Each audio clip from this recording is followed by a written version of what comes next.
Mas olha lá quem vem chegando! Olá, sobrinhos! Tia Mariquinha! É verdade, de roupa nova. Às vezes estou me lembrando do baile da Mariquinha, do choque de velho largado e da rancheira que vinha, do café de chaleira que a comadre me servia, farofa e feijão mexido numa quarta de farinha. A melhor coisa do mundo era o baile da Mariquinha. Mas que tal, tia Mariquinha? E o baita macho? Aquele bandido, para, que a tia Marica tá toda arrepiada. Afinal, tia Mariquinha, ele dançou, ele deu algum beijo? Que nada, me deu carão em 2 marcas e me deixou... O milho, daí ele é usado praticamente normal, dentro da alimentação humana e dentro da alimentação dos animais. Normal. Então, na verdade, a farinha de milho, que eles faziam a polenta 3 vezes ao dia, e que no caso da Itália, no norte da Itália, inclusive teve uma doença, que era a pelágra, porque eles não tinham, pela crise toda, nenhum tipo de proteína para misturar com a polenta. Então, eles comiam polenta. E era polenta que não era simplesmente uma polenta bem cozida dentro desse tipo de panela. Presente da tua madrinha, todo mundo se aprumava pro baile da Mariquinha.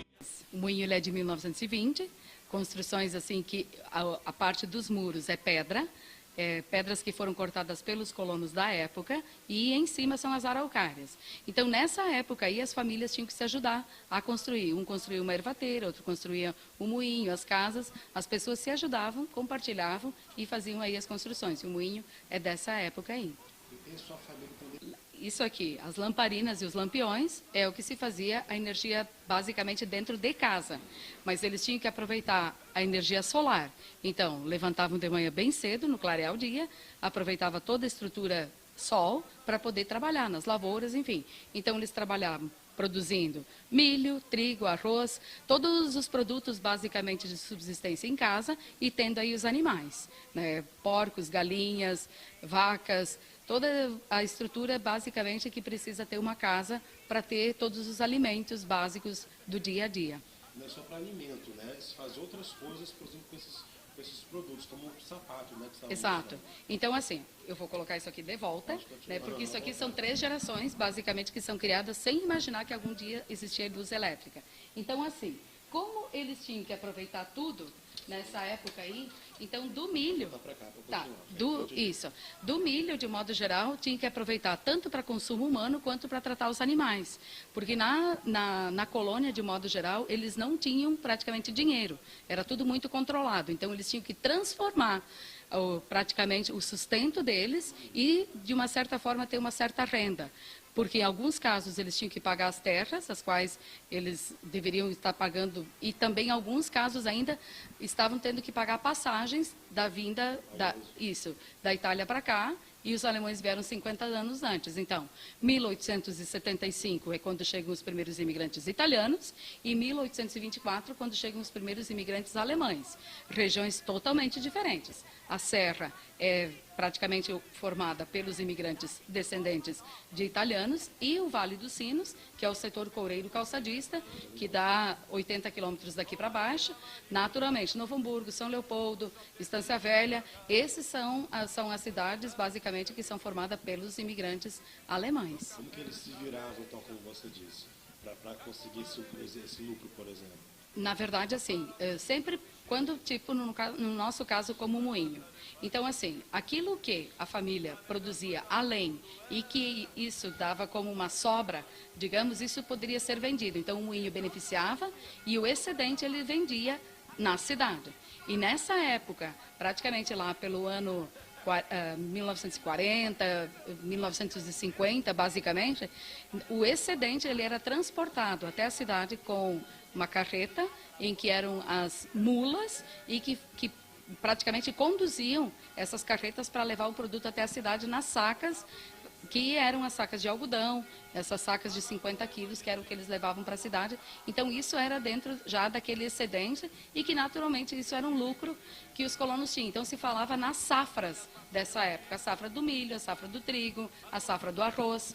E esses produtos aí, naturalmente, eles eram comercializados na cidade também, porque sempre teve algumas pessoas que não viveram só da colônia em si. Elas também já tinham as suas condições melhores e que elas podiam comprar o milho. Podiam comprar... Não era só para subsistência. Exato, porque tem nas próprias...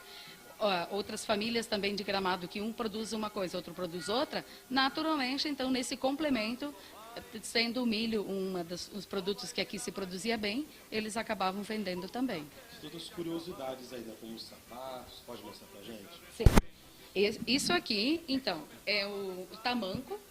São 3 povos, basicamente, que trabalham os tamancos, e esse tamanco, ele era usado, basicamente, as crianças usavam no tamanho delas, lógico que esse aqui é um adulto e já está bem gasto. Então, as crianças usavam tamancos para ir para a escola. Os adultos usavam os tamancos praticamente ao redor de casa. Não tinham um calçado adequado para ir para as lavouras, então muitos deles trabalhavam com os pés descalços. E aí, naturalmente, a gente vai ver que nessa época, os pés, o calcanhar do colono, ficava muito rachado, em função do frio, em função da terra, em função das várias dificuldades que esse povo superou. Né? E aquele aí? Isso aqui, então, é um calçado que é feito com a palha do milho molhada, e quando a gente olha no fundo, é um cestinho, é um artesanato.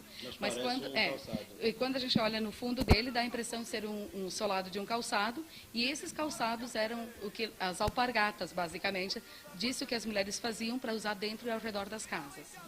Você pode até falar daqui mesmo, e aquele mais em cima? O chuveiro. Então, o chuveiro era o tipo, basicamente, que eles tinham que esquentar a água para depois poder tomar o banho. Então, nessa época, se falava do banho de sábado, porque, naturalmente, eles acabavam vindo das lavouras, tomavam um banho nos tanques ou poços que ficavam perto de casa. Então, eles se lavavam aí, mas o banho com uma água quente, uma água mais, digamos, de uma temperatura aquecida e que ficasse mais confortável, era quando tinha que aquecer essa água e colocar nesse tipo de chuveiro aí. Controlar, né? Bem controlado. Aí então ali tem essa bucha vegetal e naturalmente era usado também para já normal, como hoje se usa tanto, só que as mulheres na época usavam, além da família usar as buchas normais, porque isso produz muito, produz mesmo. Então, por ter uma quantidade grande, eles usavam também isso como uma esponja para lavar a louça.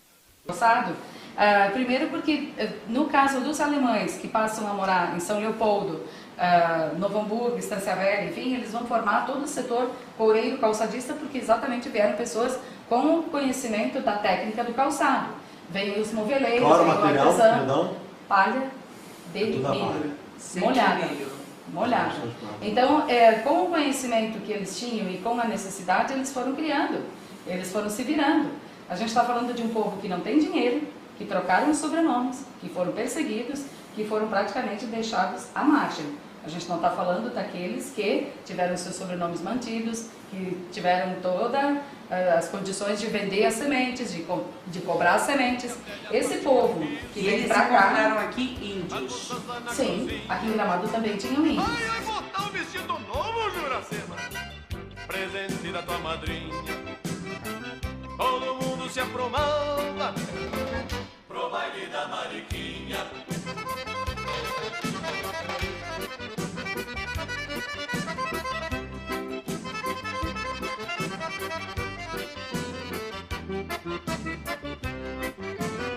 E os convidados do baile da Mariquinha. É a 10 minutos de Gramado que a gente pega a rota Raízes Coloniais, onde o turismo e a badalação dão lugar ao verde e ao ar bem pacato. É aqui que a gente conhece a história dos alemães e italianos que fizeram Gramado ser o que é, numa época em que não se tinha energia elétrica e para subsistência, aquela roda d'água tinha que girar. Lá no baile da Mariquinha tinha de tudo pra moçada engraxar o bigode. É verdade. Tinha costela gorda, Isso. mulita na casca, Também. café preto.